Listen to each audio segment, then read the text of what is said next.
the heck?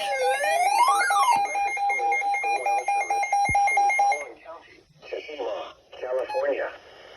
The National Weather Service in Sacramento has issued a severe thunderstorm warning for west central Tehama County in Northern California until 5:45 p.m. Pacific Daylight Time.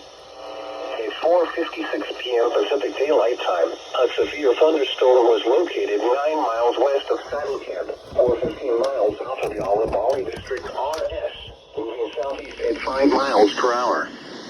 Hazard, quarter-size hail. Source, radar indicated. Impact, damage to vehicles is expected. This severe thunderstorm will remain over mainly rural areas of west central Tehama County west of Saddle Camp. For your protection, move to an interior room on the lowest floor of a building. 10 miles per hour for large hail and deadly cloud-to-ground lightning. Seek shelter inside a well-built structure. Stay away from windows.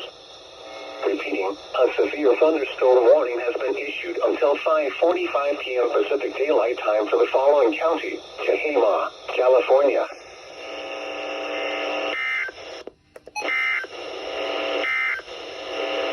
You're listening to NOAA Weather Radio, the voice of the National Weather Service. That was unexpected. On radio station KEC 57 at 162.5.